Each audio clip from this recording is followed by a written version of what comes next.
Hello बच्चों, मैं हूं अमित श्रीवास्तव और आप देख रहे हैं YouTube channel easy study method, जिसमें हम बहुत इजी वे में मैथ्स को सीख रहे हैं और आगे बढ़ रहे हैं। चलिए फिर इस वीडियो में हम करेंगे अध्याय 1 संख्या पद्धति का प्रश्नावली 1.3 का प्रश्न क्रमांक 3।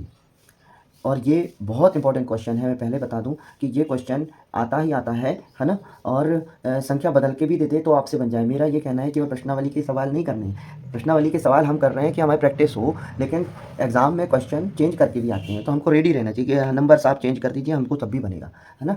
चलिए क्वेश्चन नंबर 3 देखते हैं। निम्नलिखित को P/Q के रूप में व्यक्त कीजिए, जहाँ P और Q पूर्णांक हैं तथा Q बराबर नहीं है 0 के।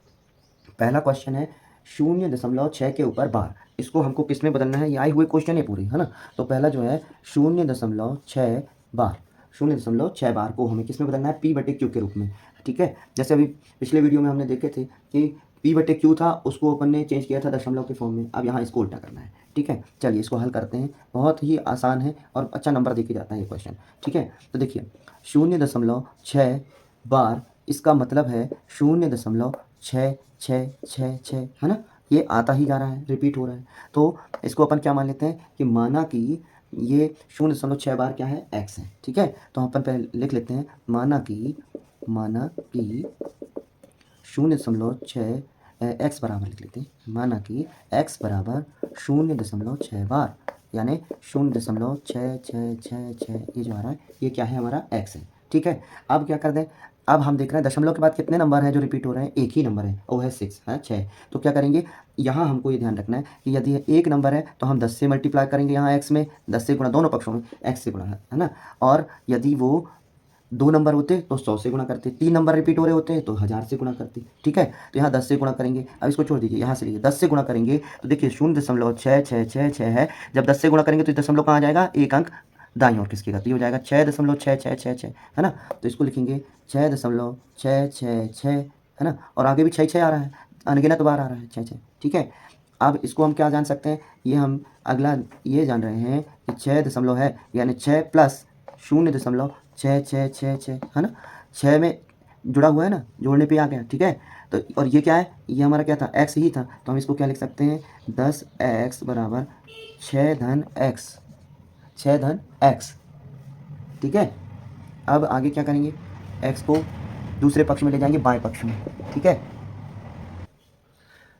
x का पक्षांतर करने पे 10x minus X is equal to 6, घटा दीजिए, कितना आ गया? 9x बराबर 6। तो x बराबर कितना आ गया भाई? 6/9। अब देखिए x क्या था? x था 0.6 के ऊपर बार, 6 बार, है ना, 0.6 बार। तो हमारा आंसर क्या आ गया कि 0.6 बार इज इक्वल टू 6/9। देखिए है ना आसान। इसको फिर से एक बार रिपीट करिए। देखिए 0.6 बार, तो 6 बार है यानी 6 को कई बार लिख लिया। फिर इसको अपने क्या मान लिया कि x, है ना, x के इक्वलेंट में। फिर चूँकि 6 के दशमलव के बाद एक ही नंबर है, वो है 6, जो रिपीट हो रहा है। रिपीट होने वाला नंबर एक ही है, 6, ठीक है। तो हमने 10 से मल्टीप्लाई किया, अगर 2 होते तो 100 से करते, है ना। अब यहाँ क्या किया? 10 से मल्टीप्लाई करेंगे तो 6.666, और 6 दशमलव यानी 6 प्लस 0.666, है ना। और ये क्या है? ये एक्स था, हमने यहाँ माना था एक्स, तो यहाँ एक्स रख दिया, एक्स का पक्षांतर कर दिया, 9x बराबर हो गया 6, एक्स बराबर हो गया 6/9। और एक्स क्या था? एक्स था 0.6 बार। तो हमारा आंसर आ गया 0.6 बार का 6/9। नेक्स्ट क्वेश्चन है 0.47 बार। अब यहाँ देखिए 4 के ऊपर बार नहीं लगा है ना। तो अपन लिखेंगे माना कि x बराबर 0.47 के ऊपर बार है, ठीक है। अब क्या होगा? अब क्या करेंगे? यहाँ हम देख रहे हैं केवल 7 के ऊपर बार है, इसका मतलब है कि x का वैल्यू होगी 0.4777, है ना, ठीक है। क्लियर है ना? 7 7 बढ़ता जाएगा। अब चूंकि एक ही नंबर है जिसके ऊपर बार है, तो हम किससे मल्टीप्लाई करेंगे? 10 से, 10 से, ठीक है। तो 10 से दोनों पक्षों में गुणा कर दिया। 10 से जब दोनों पक्षों में गुणा करेंगे दशमलव इधर आ जाएगा, तो ये हो जाएगा 4.777, ऐसे हो जाएगा, ठीक है, ठीक है। फिर क्या करेंगे अब अपन? देखिए ध्यान से, ये अब हम इसको दे दो आप समीकरण 1 और ये दे दीजिए समीकरण 2, ठीक है। अब यहाँ क्या करेंगे? 2 में से 1 को घटाने पर, समीकरण 2 में से समीकरण 1 को क्या करेंगे? घटाएंगे। तो घटाएंगे तो क्या आएगा भाई? 10x माइनस एक्स, ठीक है।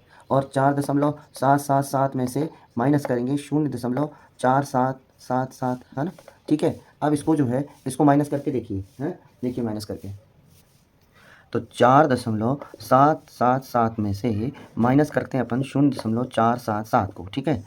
तो ये हो गया दशमलव के नीचे भाई दशमलव लगा दीजिए, ये 0 0 और ये कितना बचा 3 4। यहाँ जितने बार भी 7 7 और भी बढ़ता जाएगा तो इनका भी क्या आता जाएगा, 0 ही आता जाएगा ना, यानी इसको माइनस करने पे हमें क्या मिल रहा है 4.3, 4.3।